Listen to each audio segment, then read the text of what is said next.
뉴욕 증시가 소폭 하락했습니다. 미국의 고용시장 및 주택매매 활성화를 보여주는 경제지표가 일제히 예상치를 넘어선 것으로 발표됐지만 중국의 긴축 우려가 악재로 작용했습니다. 중국 정부가 물가 상승을 위한 긴축 정책을 추가로 내놓을 것이라는 전망에 유럽 증시도 하락세를 보였습니다. 국제유가는 미국의 석유 재고가 늘어난 데다 중국의 긴축 우려가 커지면서 큰 폭으로 내렸습니다. 2.2% 내린 88달러 86센트를 기록했습니다. 미국의 지난달 주택 매매가 급증하면서 7개월 만에 가장 큰 규모를 기록했습니다. 지난달 기존 주택 매매는 전월비 12% 증가해 연율 528만 채를 기록했습니다. 제조업 경기지표 중 하나인 필라델피아 연준지수는 19.3으로 전달보다 하락했지만 4개월 연속 확장세를 이어갔습니다. 향후 3개월에서 6개월간 경기 흐름을 내다볼 수 있는 미국의 경기 선행지수 12월 수치가 1% 상승한 것으로 나타났습니다. 6개월 연속 상승세로 전문가의 예상을 웃돌았습니다.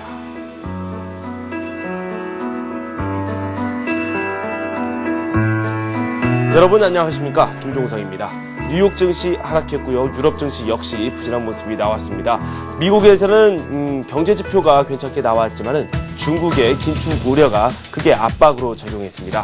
기타 자세한 소식 종합해 보도록 하겠습니다. 하나대투증권 양재지점의 박현욱 과장 전화 연결되어 있습니다. 안녕하세요. 안녕하십니까. 반갑습니다. 네, 반갑습니다.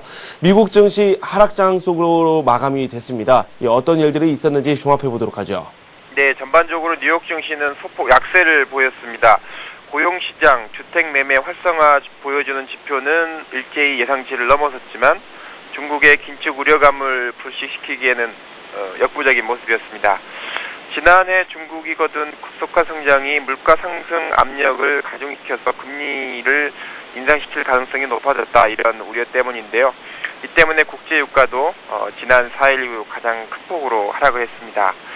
다우 산업지수는 전일 대비해서 0.02%, 2.49포인트 하락한 11,822.8포인트로 마쳤고요. S&P 500 지수, 나스닥 지수도 0.13% 하락, 그리고 0.77% 하락한 12,080, 그리고 2,004포인트로 마감을 하였습니다. 네, 이 중국의 긴축 우려가 조금씩 또 나오고 있다. 그 원인을 한번 살펴보니까 이 중국의 GDP, 이 경제 성장률이 또 두 자릿수를 기록했습니다. 이에 따라서 이 추가적인 대책이 나올 것이다. 이런 전망이 힘을 얻고 있는데요. 관련 소식 살펴보죠. 예, 중국 국가통계국은 지난해 소비자 물가 지수 CPI 상승률이 정부 목표치 3%를 0.3% 초과한 3.3%를 기록했다, 이렇게 발표를 했습니다. 이는 4, 4분기 연간 GDP, 국내 총생산, 전년 동기 대비해서 각각 9.8%, 10.3% 늘어나서 2008년 금융위기 이후에 한 자릿수로 떨어진 성장률이 10%대인 두 자릿수로 끌어올렸다, 이렇게 평가를 받고 있습니다. 지난해 산업생산, 그리고 지난달 소매 판매 증가율도 각각 13.5%, 19.1% 달해서 시장 예상치를 상회를 했고요. 이는 지금 목표치를 초과한 빠른 경제, 그리고 물가 상승세가 긴축 정책에 영향을 끼친다라는 우려를 제시했습니다. 네. 그리고 미국의 지난달 경기 선행지수가 계속해서 이 확장세를 유지하고 있습니다. 1% 올랐다. 이 내용이 나와 있는데요. 구체적으로 어떤 내용인지 시청자 여러분들께 설명 좀 부탁드립니다.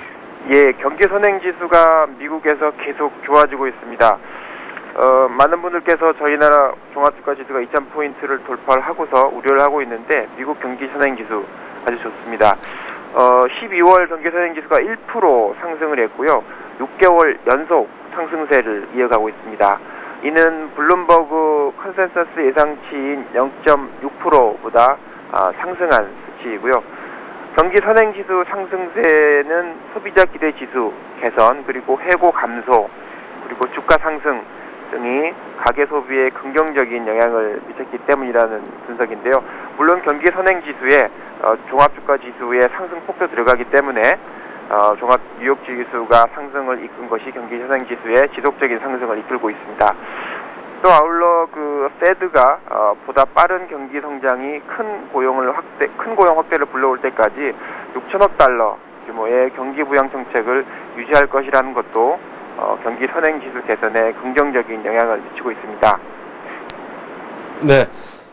그리고 주택 관련 지표가 또 발표가 되는데, 미국의 지난달 기존주택 매매 건수, 내용이 나왔는데 큰 폭으로 늘었어요. 점차 부동산 시장에도 햇살이 드는지 그 부분이 궁금하네요. 예, 지금 미국 12월 기존 주택 판매가 7개월 내 최고를 기록했다는 소식입니다.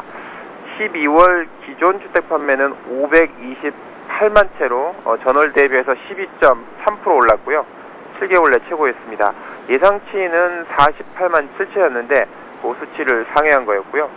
주택 가격이 낮아지고 그리고 낮은 모기지 금리 때문에 기존 주택 판매가 늘어난 걸로 보이고, 이 또한 주택 시장이 서서히 회복되고 있다라는 징후라고 볼 수 있겠습니다. 네. 고용시장에서도 이 서서히 또 회복세가 나오고 있습니다. 지난주 신규 실업수당 청구 건수가 또 감소를 했습니다. 예상치보다 더 감소를 했죠? 예, 고용지표 점점 좋아지고 있습니다. 미국의 경제 지표들이 계속해서 경기 회복세를 보여주고 있는 것 중에 하나인데요. 노동부가 발표한 지난 15일 기준 신규 실업수당 청구 건수가 전주 대비해서 3만 7천 건 감소한 40만 4천 건으로 발표됐고요. 이는 2월 이래 가장 큰 감소폭을 보였습니다. 전문가 예상치인 42만 건보다도 낮은 수치였고요. 그리고 8일까지 지난 8일까지 실업보험 연속 수급 신청자 수도 38만 6천 건으로 예상치인 39만 8천 건을 하회를 했습니다. 고용지표는 계속 좋은 수치를 보여주고 있습니다. 네. 지금까지 살펴본 경제 지표들 내용이 다 좋았습니다. 필라델피아 지역의 제조업 경기를 살펴볼 수 있는 필라델피아 연준지수, 일단은 확장세를 4개월째 이어가긴 했는데 지난달보다는 하락했다고 하더군요. 이게 자칫하면 악재로 작용할 수도 있었는데 분위기 자체가 나쁘지가 않았어요. 예, 말씀하신 대로 1월 필라델피아 제조업 지수는 예상 밖으로 하회를 보였습니다. 1월 필 제조지수가 19.3을 보였는데요. 이는 4개월 연속 확장세임에도 불구하고 예상치인 20.8보다는 소폭 하락을 했습니다. 신규 주문지수가 2004년 9월 이후 최고치를 보였고요. 23.6을 나타냈습니다. 고용지수 또한 2006년 4월 이후 최고치를 보였고요. 17.6을 보였습니다. 제조업지수가 예상 밖 하락을 보였지만 상승세는 4개월 연속 유지하고 있습니다. 네, 기업들의 실적 내용도 좀 살펴봐야 되겠죠. 모건 스탠리가 실적 발표를 했고 구글도 마찬가지로 실적을 내놓았는데 기업들의 어닝 시즌이 상당히 좋게 나오고 있습니다. 내용 한번 살펴볼까요? 예, 미국 모건 스탠리 4쿼터 순이익이 큰 폭 개선되었다, 이런 뉴스가 나왔습니다. 4큐 순이익이 8억 3,600만 달러, 주당 41센트로 전년 동기 대비해서 35%가 급증했다, 이렇게 되어 있고요. CICC 지분 매각 이익 제외하면 주당 26센트고 예상치는 주당 28센트였는데 CICC 지분 매각 이익을 제외하면은 예상을 조금 하회했다, 이렇게 말씀드릴 수 있겠고요. 4Q 매출은 78억 달러로 14% 상승을 했습니다. 말씀하신 구글 실적도 전년 대비해서 4Q 주당 순이익이 8.75달러를 보였는데 29% 상승한 걸로 보이고요. 사우스웨스트 항공사도 4Q 1억 3,100만 달러를 기록했는데 13% 상승한 걸로 보이고요. 유나이티드 헬스그룹 또한 4Q 순이익이 4억 달러를 보였는데 10% 상승한 걸로 보이고요. 유니언 퍼시픽 4Q 달러도 순이익 7.75억 달러로 41% 예상 상회한 걸로 보이고요. 프리포트 맥모란 4Q 순이익 또한 15억 5천만 달러로 예상을 60% 작년 4기 대비해서 상회한 걸로 이렇게 나타났습니다. 네, 미국 쪽 소식을 정리해 봤고요. 유럽 쪽 상황도 점검해 보도록 하겠습니다. 유럽 증시의 낙폭은 미국 쪽보다 컸던 것 같아요. 자세한 소식 전해 주십시오. 예, 유럽 지수 또한 미국 지수처럼 하락세를 보였습니다.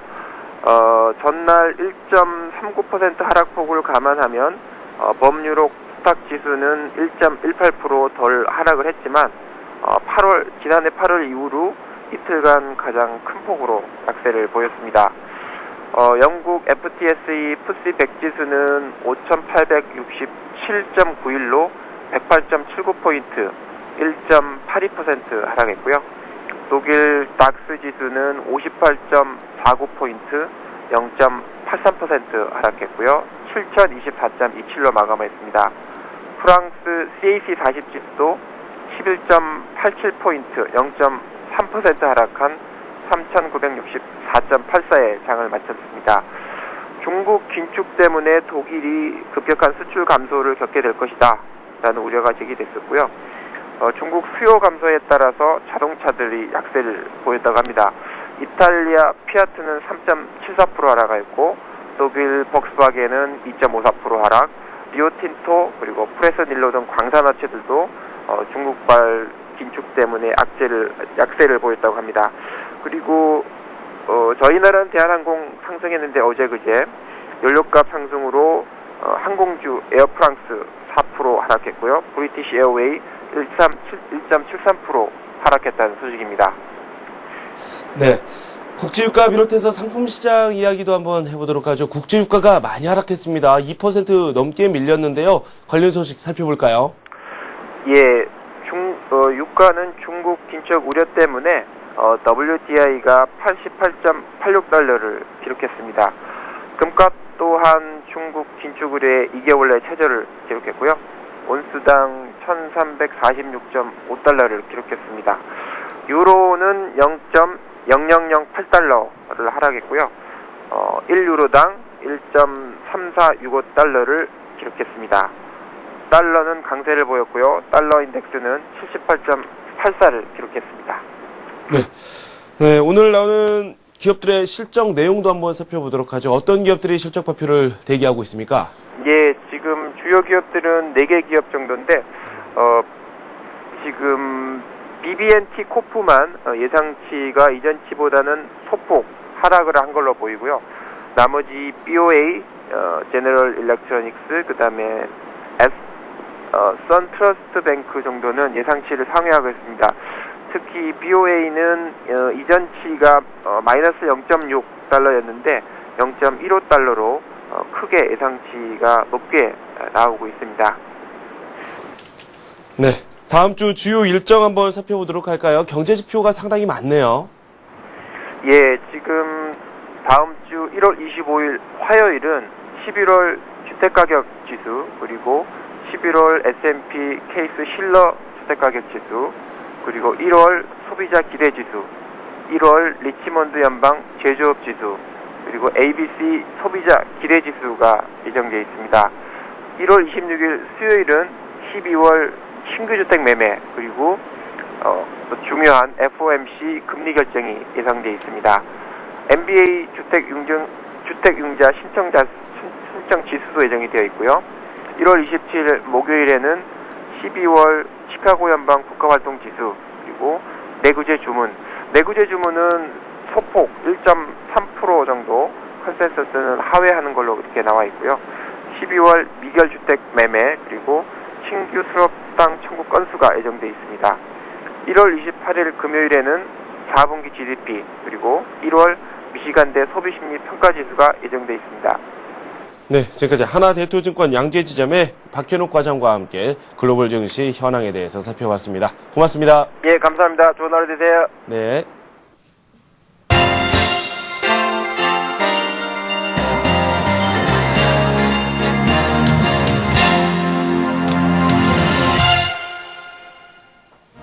안녕하세요. 글로벌투데이 박미라입니다.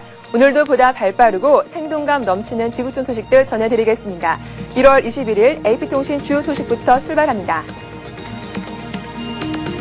미국 워싱턴 백악관에서 정상회담을 진행 중인 버락 오바마 미국 대통령과 후진타오 중국 국가주석이 북한 문제에 대해 합의 사항을 밝혔습니다.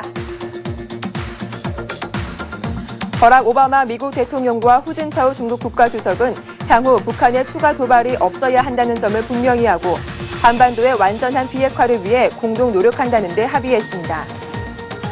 오바마 대통령은 후 주석에게 한반도 긴장 완화를 위한 중국의 역할에 대해 감사하다는 뜻을 전하며 미국은 북한이 추가 도발을 하지 말아야 한다는 데 합의한다고 말했습니다. 후 주석은 중국과 미국은 한반도의 평화 안정을 유지하고 한반도의 비핵화를 촉진한다고 말했습니다. 후 주석은 또 양국 간은 아시아 태평양 지역과 세계 평화와 발전을 우려케 하는 주요 이슈들에 대해 협의와 공조를 강화한다는 데 합의했다고 덧붙였습니다. 양 정상은 이번 회담을 통해 한반도 비핵화라는 공통의 원론적 목표를 재확인하고 대화를 위한 환경을 구축해야 한다는 데 원칙적 공감대를 이뤘습니다. 북한의 추가 도발이 없어야 한다는 데 대한 두 정상의 합의에 따라 향후 남북 대화와 육자회담 개최를 위한 외교적 노력에 탄력이 붙을지도 주목됩니다. 미국 백악관에서 14년 만에 열린 중국 최고 지도자를 위한 국빈 만찬에 중국계 거물급 유명 인사들이 총출동했습니다. 버락 오바마 대통령이 마련한 만찬에는 전계 중국계 인사들이 거의 망라됐으며 문화, 예술, 체육계 중화권 인사들도 상당수 눈에 띕니다. 현재 강요로는 스티븐 추 에너지 장관과 게리 로크 사무장관 등 2명의 중국계 인사가 참석했고 전직으로는 일레이 차오전 노동장관도 행사장에 등장했습니다. 중국계 여성으로 최초로 주디 추 하원 의원, 데이비드 우 하원 의원, 진관 오클랜드 시장도 만찬장의 모습을 나타냈습니다. 영화배우 청룡과 이면아의 우상인 미셸 관, 첼리스트 요요마, 뉴욕에서 활동하는 여성 디자이너 베라 왕 등도 초청을 받았습니다.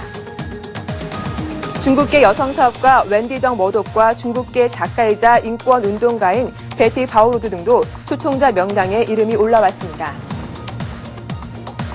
미국 연방수사국인 FBI가 대대적으로 뉴욕 마피아 소탕 작전에 나섰습니다.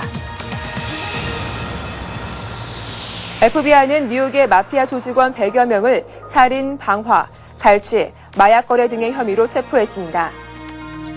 FBI는 갱단 조직원들에 대한 대대적인 검거 작전에 나섰으며 뉴욕시와 뉴저지, 뉴 아일랜드 등에서도 조직 범죄자들을 다수 체포한 것으로 알려졌습니다. 에릭 홀러 법무장관은 기자회견에서 현재 작전은 FBI 역사상 최대 규모의 조직범죄 소탕 작전이었다고 밝혔습니다. 홀러 법무장관은 덧붙여 이번 작전은 마피아의 불법 행위를 저지하기 위한 중대한 진전이라고 평가했습니다. 뉴욕의 5대 마피아 조직 등을 겨냥한 이번 작전에는 800여 명의 연방 요원과 경찰들이 투입됐으며 특히 일부 조직의 두목급 인물들도 다수 체포된 것으로 전해졌습니다.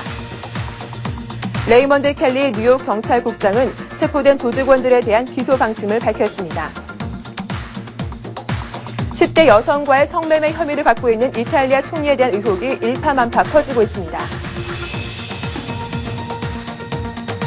실비오 베를루스코니 이탈리아 총리의 회계사는 총리가 섹스파티에 참석한 것으로 추정되는 여성들에게 돈을 지불하도록 허락했다고 밝혔습니다. 보도에 따르면 회계사 주세페 스피넬리는 학생들이나 미혼모들에게 준 돈들은 베를루스코니의 승인하에 건네진 자선기금의 일부라고 주장했습니다. 스피넬리는 어떤 날엔 백혈병으로 고통받는 아이들을 위한 단체를 돕기로 했고 또 다른 날엔 임대료를 못 내서 고민하는 학생을 돕기로 했다고 말했습니다. 스피넬리는 총리와 매춘 의혹을 받고 있는 일명 루비라는 여성에 대해서는 매우 고집이 셌다고 밝혔습니다. 또한 루비가 스피넬리 사무실을 찾아와 택시비로 50유로를 받아간 적이 있는데 그때도 총리의 승인이 있었다고 덧붙였습니다. 한편 검찰이 공개한 통화 내용에 따르면 루비의 양부모와 형제 등 가족들이 루비에게 총리를 유혹하라고 적극 부추긴 정황이 적나라하게 드러나 있다고 밝혀졌습니다. 오랫동안 유럽연합에 속하기를 갈망해오던 크로아티아가 드디어 올해 유럽연합에 가입할 수 있을 것으로 보입니다. 크로아티아가 조만간 EU에 가입할 수 있을 것이라고 크리스티안 불프 독일 대통령이 밝혔습니다. 불프 대통령은 독일을 방문 중인 이보 요시포비치 크로아티아 대통령과 회담에서 크로아티아가 광범위한 개혁을 진행하고 있다고 평가했습니다. 불프 대통령은 덧붙여 이제 크로아티아의 EU 가입을 위한 협상에서 신속하고 확고한 해결책에 도달해야 할 것이라고 강조했습니다. 요시포비치 대통령은 앞서 크로아티아의 EU 가입 협상이 오는 7월 말까지 완료되기를 희망한다고 말했습니다. 요시포비치 대통령은 독일 일간지와 인터뷰에서 크로아티아가 1년의 개혁을 진행하고 있다는 점에서 7월 말이라는 목표는 현실적이라고 밝혔습니다. 덧붙여 크로아티아가 다른 어느 나라보다 가입을 위한 준비가 잘 돼 있다고 설명했습니다. 요시포비치 대통령은 또 협상이 너무 오랫동안 진행되면서 EU 가입에 대한 크로아티아인들의 열망이 식고 있다며 EU의 비판을 계속 듣게 되면 그것이 정당하더라도 실망하게 된다고 지적했습니다. 러시아와 터키의 공동 전략적 기획그룹 회의가 설치된 이후 이스탄불에서 처음으로 회의가 열렸습니다. 이번 회의에서는 경제와 핵 문제 등 양국 협력 증진을 위한 여러 의제들이 논의될 것으로 보입니다. 러시아 외무장관과 터키 외무장관이 이끄는 양측 대표단은 이스탄불에서 이틀간의 일정으로 공동 전략적 기획그룹 회의를 시작했습니다. 이번 회의에서 양국 대표단은 오는 3월 모스크바에서 양국 정상이 주재하는 최고위 협력위원회에서 의제로 다룰 사안들을 실무적으로 조율합니다. 블라디미르 이바노프스키 주 터키 러시아 대사는 보도에서 올해는 터키와 러시아에서 선거가 있는 만큼 선거 이전에 문제를 풀어야 한다며 이번 회의에 의미를 부여했습니다.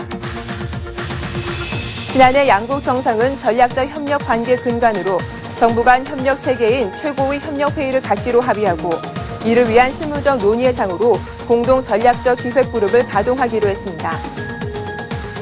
라브로프 장관은 이번 방문 기간 동안 발칸반도, 코카서스, 키프로스, 중동, 이라크, 아프가니스탄 등 주변 지역 현안에 대해 의견을 나눌 예정입니다. 특히 이스탄불에서 이란 핵 협상이 예정된 만큼 이란 핵 문제가 주요하게 다뤄질 것으로 예상됩니다. 코트디부아르의 정국 혼란이 극에 달하고 있어 국제사회 제재가 가중되고 있습니다. 유엔 안전보장이사회는 코트디부아르에 평화유지군 2,000명의 징파를 결정했습니다. 또한 안보리는 결의안에서 추출된 지도자 로랑 그바그보에게 알라산 와타라 대통령에 대한 군사적 봉쇄를 즉각 풀 것을 촉구했습니다. 결의안은 15개 안보리 이사국의 만장일치로 채택됐습니다. 새 결의안으로 인해 징파될 군대가 현재 도착하려면 최소한 100일은 걸릴 것이라고 유엔 관계자는 밝혔습니다. 결의안에는 또 선거 전 파병된 1,000여 명의 평화유지군 체류 기간을 연장하고 라이베리아 유엔 평화유지군으로부터 세대 공격용 헬리콥터를 지원받는 내용도 포함되어 있습니다. 이번 징파 결의안은 그바그보 대통령 측 군대가 평화유지군을 공격하는 등 현재 상황이 긴박하게 전개되자 발표됐습니다. 현재 극한 상황에 반기문 유엔 사무총장이 안보리의 병력 증강을 요청했고 최영진 유엔 코트디부아르 특별대표도 특단의 조치가 필요하다고 주문해 이루어진 것입니다. 현재 코트디부아르에서는 유엔 평화유지군 약 9,000명이 그바그보 측과 대치하고 있습니다. 지난해 러시아에서 발생한 폴란드 비행기 추락 사고의 원인 규명을 둘러싸고 폴란드와 러시아가 다시 갈등에 휩싸였습니다. 폴란드의 사고조사단이 러시아의 사고조사 보고서에 러시아 공항당국의 관제 잘못이 빠졌다고 비판하자 러시아가 사고기와 관제탑 간 교신 내용 모두를 공개해 의혹을 해소하겠다고 맞섰습니다.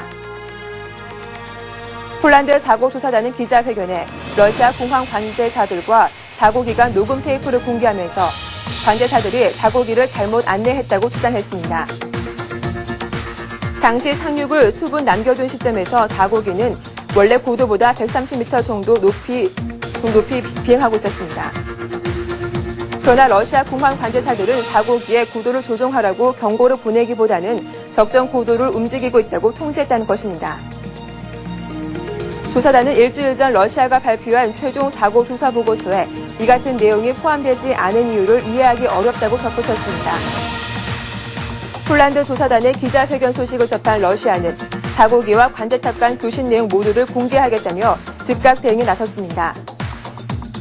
교신 내용에는 기내 조종사들과 간 대화 내용과 통화 내용, 라디오 교신 등이 포함될 것으로 보이지만 정확히 언제 공개할지 밝히지는 않았습니다.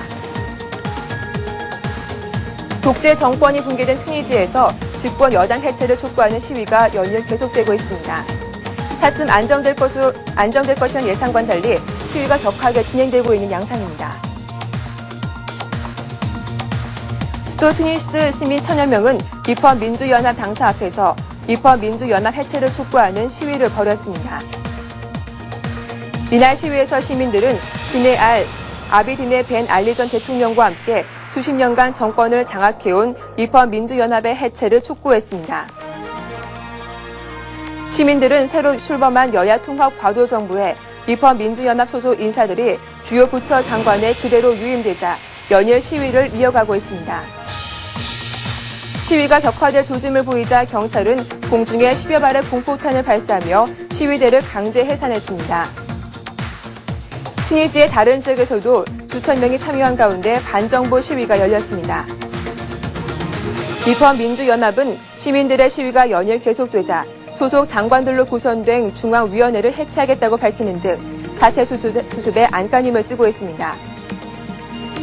독재 정권에 참여했던 전력 때문에 퇴진 압박을 받아오던 과도 정부의 장관 8명도 입헌민주연합을 나갔습니다. 후아두 메바자 임시 대통령과 모하메드 가누치 총리도 그에 앞서 입헌민주연합을 탈당했습니다.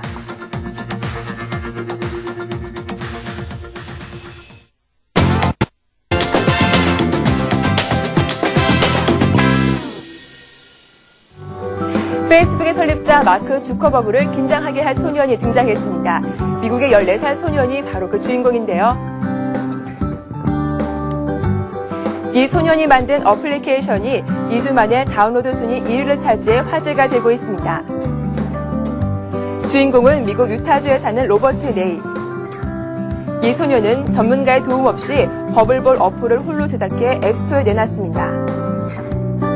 버블볼은 작은 공을 움직여 다양한 장애물을 넘고 목표 지점에 도달하도록 조종하는 비교적 간단한 게임입니다. 이 인기는 그동안 어플 1위였던 앵그리버드의 아성을 무너뜨리는 기염을 토했습니다. 특히 중독성이 강해 앱스토어에 오른 지 단 2주 만에 200만 건의 다운로드 횟수를 기록했습니다. 한편 누리꾼들은 14살의 천재 개발자를 두고 20대 수조원의 자산가가 된 마크 주커버그와 비교하며 새로운 천재 프로그래머의 탄생을 반겼습니다. 영국의 인기 가수 엘튼 존과 그의 동성 커플인 데비 퍼니 씨가 대리모를 통해 얻은 아들을 언론에 공개했습니다. 이들 부부는 로스앤젤레스 자택에서 아들 제커리를 안고 있는 모습을 전격 공개했습니다. 엘튼은 아들을 처음 안았을 때를 회상하며 제커리를 처음 안아보던 순간을 잊을 수 없다며 정말 경이로웠다고 말했습니다. 또한 자신의 아들에게 많은 사랑을 줄 것이지만 절대 버릇없는 아이로 키우지는 않겠다고 단언했습니다. 아직 제커리가 누구의 정자로 태어났는지 알려지지 않은 상황에서 아이가 친부를 물어볼 경우 DNA 검사를 할 계획인 것으로 전해졌습니다. 한편 두 사람은 12년간 사귀다가 지난 2005년 12월 21일에 결혼했으며 2009년 에이즈에 감염된 부하를 우크라이나에서 입양하려고 했으나 우크라이나 정부로부터 거부당한 바 있습니다. 이스라엘에서 이색적인 미인 대회가 열렸습니다. 이 대회는 키 크고 마른 사람이 아닌 체중이 80kg 이상만 출전이 가능하다고 합니다. 이스라엘에서 체중이 80kg 이상에서 109kg 사이에 해당하는 21명의 여성들이 참가하는 빅사이즈 미인 대회가 열렸습니다. 이 대회는 21명의 미녀들이 여성의 아름다움은 자신감의 표현이며 외모와 무관하다는 메시지를 전달하기 위해 출전한 것으로 전해졌습니다. 이날 우승을 차지한 주인공은 23세 학생으로 알려진 타니아 베이먼으로 그녀의 몸무게는 91kg이었습니다. 그녀는 우승 상품으로 다이아몬드 반지를 받았으며 유명 모델 엔터테인먼트와 1년 전속 계약까지 체결한 것으로 알려졌습니다. 한편 이날 대회에서는 미인 대회에 꽂힌 수영복 심사는 제외됐으며 자신감을 가장 큰 심사 기준으로 삼았다고 전했습니다. 영국의 한 학생이 노안이라는 이유로 학교에서 쫓겨났다고 합니다. 나이가 들어보는 것도 서러운데 수업까지 받을 수 없다고 하니 어떠한 이유 때문인지 그 사연을 살펴보겠습니다. 영국 햄프셔주 피터스필드의 중학교에 입학한 프린스 서머필드는 나이가 들어 보인다는 이유로 입학을 거부당했습니다. 프린스는 아프리카 말라위 태생으로 올해 봄학기 피터스필드 스쿨에 입학했습니다. 그러나 그는 입학 48시간 만에 집으로 보내졌는데요. 학교는 그의 부모에게 프린스가 다른 학생들에 대한 위협이 될 수 있어 우려스럽다는 편지를 보냈습니다. 프린스는 현재 172cm에 63kg으로 또래 다른 학생들보다 건장한 편입니다. 그는 입학 당시 자신이 14살이라고 밝혔지만 학교 측에서는 그에게 10살이 더 늙어 보인다는 의혹을 보냈는데요. 현재 학교 당국은 아동 보호 정책을 근거로 프린스가 실제 10대인지 확인하길 원하고 있습니다. 이에 따라 프린스의 부모에게 아들의 나이를 증명할 수 있는 서류를 요청한 상태입니다. 생애 최고의 프로포즈는 바로 이런 것이 아닐까요? 포르투갈의 한 스튜어디스가 하늘에서 낭만적인 프로포즈를 받아 화제가 되고 있습니다. 한 남성은 자신과 4년간 교제한 웰라라는 여성에게 평생 잊지 못할 프로포즈를 하기 위해 그녀가 일하는 비행기에 탑승했습니다. 승객으로 탑승한 그는 수만 피트 상공에 도달했을 때 그녀에게 다가가 말을 걸었습니다. 카메라와 함께 마주선 그는 자신이 이 비행기에 탄 이유는 두 가지라며 하나는 당신을 너무 사랑하기 때문이고 또 하나는 나와 결혼해 줄 것인지 묻고 싶기 때문이라며 공개 프로포즈를 했습니다. 남자친구의 깜짝 고백에 놀란 기색을 감추지 못한 그녀는 이내 기내와 연결된 마이크에 예스라고 외쳤고 승객들의 박수가 터져나왔습니다. 이 남성은 감동의 눈물을 흘리는 여자친구에게 청혼 반지를 내밀었고 두 사람은 기내를 꽉 채운 승객들의 카메라 플래시와 환호 속에서 포옹을 나눴습니다.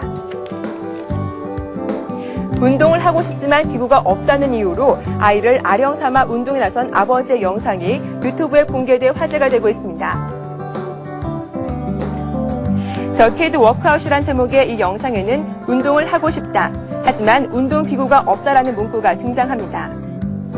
이어 하지만 문제없다는 남자의 멘트와 함께 아들로 보이는 아이와 함께 운동을 시작하는데요. 이 남성은 체중 17kg의 아이를 이용해 2두박근, 3두박근, 가슴 운동, 어깨 운동, 윗몸 일으키기 등의 운동을 이어갔습니다. 영상을 접한 누리꾼들은 부자가 너무 재미있게 운동을 한다며 보기 좋다는 반응을 보였습니다. 오늘 글로벌 트리에서 준비한 소식 여기까지입니다. 보다 생동감 넘치는 소식으로 다음 주 다시 인사드리겠습니다. 고맙습니다.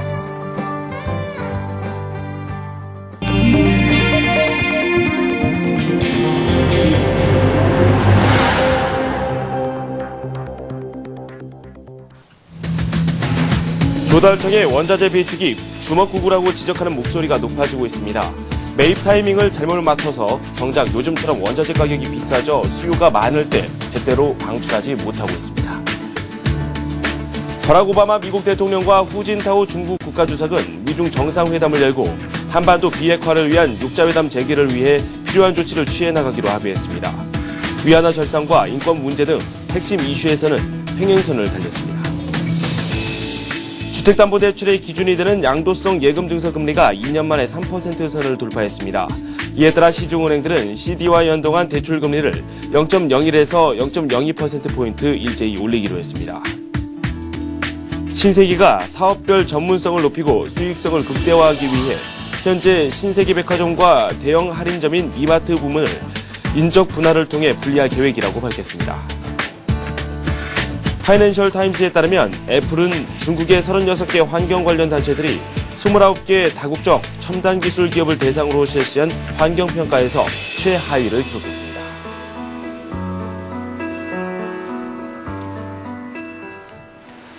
네, 오늘의 이슈는 서울경제신문 증권부의 황정수 기자와 함께하도록 하겠습니다. 어서 오세요. 네, 안녕하세요. 네, 첫 번째 소식부터 살펴보도록 하겠습니다. 요즘 들어서 이 원자재 값이 많이 올랐습니다. 비상시를 대비해서 이 조달청에서 이런 품목들을 잘 비축해 놓기도 하는데 이걸 제대로 활용하지 못하고 있다. 이런 지적들이 많이 나오고 있어요. 예, 그렇습니다. 한마디로 말씀드리면 원자재 비축을 담당하고 있는 국가기관인 조달청의 원자재 비축 사업 관리가 주먹 구구식이기 때문입니다. 가장 큰 문제로 비축 물량의 품목별 공급 및 수요, 가격 변동성을 반영하지 않은 채 일률적으로 수요의 61분을 목표로 재고 수준을 잡고 있는 것을 들 수 있습니다. 네. 수요의 61분을 재고 수준으로 정하다 보니 원자재 가격이 쌀 때도 재고가 목표치에 근접해 있으면 추가로 원자재를 비축하지 못하게 됩니다. 네. 이러다 보니 확보해 놓은 재고가 점점 줄어들어도 원자재 가격이 최근과 같이 비싸지게 되면 손해를 볼 수 있어 원자재를 확보하지 못하게 되고 이는 수출 중소기업들이 제때 원자재를 지원받지 못하게 되는 결과를 낳게 되는데요. 네. 비축 구매 방출 계획 등 구체적 가이드라인이 없는 것도 문제입니다. 지난 2008년 조달청이 진행한 고철 비축 사업이 가이드라인 없이 원자재 비축 정책에 실패한 대표적인 사례라고 볼 수 있는데요. 당시 조달청은 4월 추경 예산에 고철 비축 사업을 반영시켰지만 네. 원자재 가격 변동을 제대로 예측하지 못하고 9월께 가격이 대폭 인상된 다음에야 고철을 구매해 100억 원에 가까운 국고를 손실했습니다. 네. 수익성 제고를 위한 비축 사업 전략 부재도 지적할 만한 점인데요. 2006년부터 2009년까지 4년간 알루미늄과 구리 등 주요 품목별 연평균 가격 상승률은 15.4%에 달했지만 네네. 같은 기간 비축 사업의 수익률은 평균 7.5%에도 못 미쳤습니다. 가이드라인이 없어 수익성을 무시하고 구매 방출한 것에 따른 안타까운 결과입니다. 네, 중요 정책일 텐데 여기에 가이드라인이 없었다는 것 자체가 상당히 의구심이 드는데요. 전문가들은 이에 대한 해결책 어떤 것들을 내놓고 있습니까? 예, 무엇보다 외부 전문가들로 구성된 인력 보강이 필수적이라는 지적이 제기되고 있습니다. 이양구 한나라당 의원도 국익 재고 측면에서 보다 체계적이고 정밀한 비축 물량 관리 계획이 필요하다고 지적했는데요. 일각에서는 비축 물자 관리를 일부 민간에 맡길 필요가 있다는 의견도 나오고 있습니다. 국민연금을 비롯한 대부분의 연기금이 주식, 채권 등 자산운용 상당 부분을 국내 유수의 자산운용사에 맡겨 수익률 경쟁을 시키는 것을 벤치마크하자는 뜻입니다. 전문 인력 육성도 시급한 과제로 꼽힙니다. 미국, 유럽 등의 유명 상품거래소에서 노하우를 쌓은 해외 자산운용사에 시범적으로 관련 업무를 맡기고 장기적으로는 국내의 자원거래 전문가를 육성해야 한다는 목소리가 높아지고 있습니다. 네. 다음 소식 살펴보도록 하겠습니다. 미국과 중국 정상들이 이 정상회담을 워싱턴에서 가졌습니다. 합의문이 나왔는데 이 정상회담 내용을 한번 살펴보니까 한반도 비핵화에 대한 내용이 대부분이었습니다. 어떤 내용들이 나왔는지 살펴볼까요? 예, 양국 정상은 대화와 협상을 통한 북핵 문제 해결로 한반도 해법에 대한 가닥을 잡은 것으로 판단되고 있습니다. 외교 전문가들은 미국과 중국이 한반도 비핵화를 위한 육자회담 재개에 조속히 나서야 한다는데 의견을 같이 한 것으로 해석하고 있습니다. 이는 공동성명 문안에서도 잘 드러나는데요. 공동성명에는 한반도 긴장 완화를 위해 진정성 있고 건설적인 남북 대화가 필수적인 조치라는 데 의견을 모았다. 북한이 주장하는 우라늄 농축 프로그램에 대해 우려를 표시한다고 적시돼 있습니다. 이같이 미국이 그동안 우선적인 북한의 비핵화 행동을 촉구하는 데서 벗어나 육자회담의 조속한 재개를 촉구하는 문안을 넣은 점, 중국이 그간 미국이 주장했던 우라늄 농축 프로그램에 대한 우려에 동조하는 입장을 취했다는 점은 미중 양국이 서로의 주장을 받아들이는 절충점을 찾은 것으로 평가됩니다. 이에 따라 연평도 사건, 천안함 등에 대한 북한의 사과, 재발 방지가 이루어진 뒤 대화에 나서겠다는 정부의 대북 정책도 전환이 불가피할 것으로 예상되는데요. 외교가에서는 미중의 전략적 행보에 따라 정부가 떠밀리듯 대화에 나서게 될 경우 추후 한반도 정세 논의의 주도권이 약화될 수 있다는 우려의 목소리도 나오고 있습니다. 한편 정작 양국 당사자 간의 중요한 이슈인 위안화 절상, 중국 인권 문제 등에 대해서는 예상대로 팽팽한 평행선을 달려 향후 미국과 중국이 갈등과 협력이 교차하는 관계를 형성할 것으로 외교가에서는 예상하고 있습니다. 때로는 같이 하고 때로는 떨어져서 있는 이 미중 간의 모습을 이번 합의문을 통해서 확인할 수 있는 그런 양태를 확인할 수 있었습니다. 그리고 CD 금리가 2년 만에 3%대 진입했다고 합니다. 이 주택담보대출을 받으신 분들께서는 좀 걱정이 많이 되실 것 같습니다. 부담이 좀 크겠죠. 예, 주택담보대출을 받으신 분들에겐 달갑지 않은 소식을 전해드리게 됐는데요. 네네. 금융투자협회에 따르면 CD 91일물 금리는 최근 한동안 2.80%를 유지하다가 지난 13일 기준금리가 인상되며 단 하루 만에 0.18%포인트 급등한 2.98%로 올랐었는데요. 어제는 그저께보다 0.02%포인트 오른 3.0%를 기록했습니다. 인플레이션 우려의 채권금리가 급등하면서 CD금리도 같이 뛰어오른 결과입니다. CD금리는 앞서 말씀드린 대로 주택담보대출 금리 책정의 기준이 된다는 점에서 대출금리의 상승이 불가피한데요. 은행권에서는 가상금리가 0.10%포인트 인상에 나서며 가계 등 고객들의 부담이 더욱 커질 것으로 전망하고 있습니다. 실제 집을 담보로 2억 원을 빌릴 경우 대출금리가 0.36%포인트 오르면 연간 이자 부담은 72만 원이 추가적으로 늘어난다는 조사 결과도 나와 있습니다. 전문가들은 앞으로 CD금리가 추가 상승을 할 것이란 전망을 내놓고 있습니다. 그동안 장기간 CD금리가 정체돼 있었던 점, 인플레이션 우려와 시장금리 급등에 영향을 받지 않을 수 없기 때문입니다. 네. 그리고 신세계가 백화점과 이마트 부문을 인적 분할하겠다. 이렇게 밝혔다고 하는데 기업의 효율성을 더 높이고자 한 그런 방법이라고 신세계 측은 밝혔습니다. 구체적인 내용 살펴보도록 하겠습니다. 예, 그렇습니다. 저도 사실 사업 성격이 다른 백화점과 대형 할인마트가 한 지붕에 있다는 게 좀 이상하다는 생각을 했었는데요. 네. 어제 신세계가 오는 5월 백화점과 이마트를 두 개의 독립기업으로 나누는 인적 분할 방식으로 분리하겠다는 뜻을 전격 발표했습니다. 이 경우 인력뿐 아니라 투자 등 기업 경영 면에서도 독립적인 운영 체계로 운영이 되게 됩니다. 신세계 측은 상이한 두 사업을 같이 이끌어오면서 자원 배분과 인력 활용 면에서 비효율적이고 성과가 불분명해져 기업 분할의 필요성이 대두됐다고 설명했습니다. 여기에 이마트 부분의 매출액이 백화점의 3배가 넘는 11조 원에 이르는 등 실적 차이가 큰 것도 이번 분할 결정에 힘을 실어준 것으로 풀이됩니다. 서민들은 기업 분할 이후 이마트의 가격 정책이 변화가 있을지 관심이 높을 텐데요. 신세계는 기업 분할 후에도 현재 진행하고 있는 신가격 정책을 지속적으로 확대하고 상품 구색을 늘리는 전략을 이어갈 계획이라고 밝혔습니다. 한편 이번 분할이 정용진 신세계 부회장과 정유경 부사장에게 경영권을 물려주기 위한 포석이 아니냐는 의견도 나오고 있습니다. 현실성 없는 이야기는 아닌 것 같은데요. 참고로 지난해 9월 말 현재 이명희 회장이 신세계 지분 17.3%를 보유해 최대주주 위치를 유지하고 있으며 네. 정 부회장과 정 부사장은 각각 7.32%, 2.52%의 지분을 갖고 있습니다. 네. 그리고 애플 이번에 스티브 잡스 CEO가 이 건강 악화로 이 병가를 냈다. 이 소식으로 시장의 주목을 받았었는데 이 중국에서 이 애플이 최악의 기업으로 선정됐다는 소식이 들어와 있거든요. 상당히 좀 의아하다라는 생각이 들어요. 예. 전 세계적으로 기업이 환경, 노동 등 사회적 문제에 대해서도 책임을 다하는 사회적 책임 경영이 화두인데요. 네. 애플이 중국 환경단체들로부터 최악의 반환경 기업으로 선정됐다고 합니다. 어제 파이낸셜 타임즈 등 외신 보도에 따르면 중국의 환경 관련 단체 36곳은 29개 다국적 첨단 기술 기업을 대상으로 환경평가를 실시한 결과 애플이 최하위를 기록했다고 밝혔습니다. 이번 환경평가는 하청업체 작업장의 환경 오염과 근로자 건강에 대한 기업의 대응을 평가했는데요. 애플이 최악의 기업으로 선정된 것은 최대 하청 공장 중 하나인 대만 윈텍의 자회사로 터치스크린 모듈을 생산하고 있는 렌젠 테크놀로지의 직원들이 유독약품에 노출됐다는 지적에도 별다른 조치를 취하지 않은 점이 문제가 됐습니다. 네. 렌젠은 지난 2009년부터 현재까지 근로자 49명이 공업용 세척제에 쓰이는 노말헥산에 오랜 기간 노출돼 걷지 못하는 등 신경장애로 수개월 동안 입원하는 등 작업 환경 문제에 대해서 문제를 제기했지만 정작 애플로부터 보상은 물론 어떤 조치도 받지 못한 것으로 알려져 있습니다. 이에 따라 중국 내 반애플 정서가 확산되는 모습인데요. 네. 마준 중국 공공환경문제연구소 이사는 애플은 다른 대기업과는 다르게 행동했다며 외부 문제에 무관심하고 반응도 느리며 현실에 안주하는 폐쇄적인 기업이라고 비난을 쏟아냈습니다. 애플은 이에 대해 산업 부상 예방과 화학물질 예방을 위해 애플의 규칙을 준수했다며 원론적인 답변만 늘어놓고 있습니다.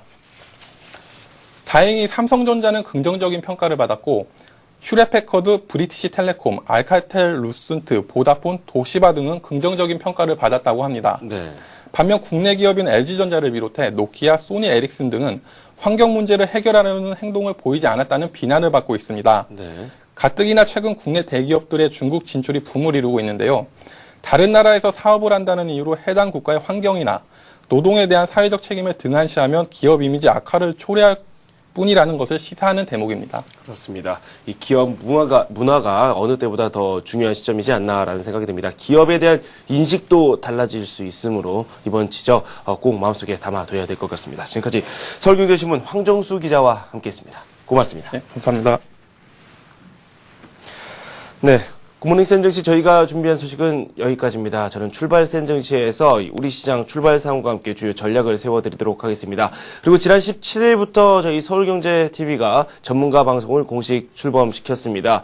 plus.cntv.co.kr로 들어오셔서 관련 정보 확인하실 수 있습니다. 여러분께서 가지고 계시는 이 포트폴리오도 상담을 해드리고요. 투자 기법도 전수를 해드린다고 합니다. 오늘은 오전 8시 30분부터 전투개미님 그리고 오후 3시 30분부터는 검투사 전문가의 상담이 진행된다고 합니다. 많은 시청 바랍니다. 네, 저는 출발 센정시에서 다시 찾아뵙겠습니다.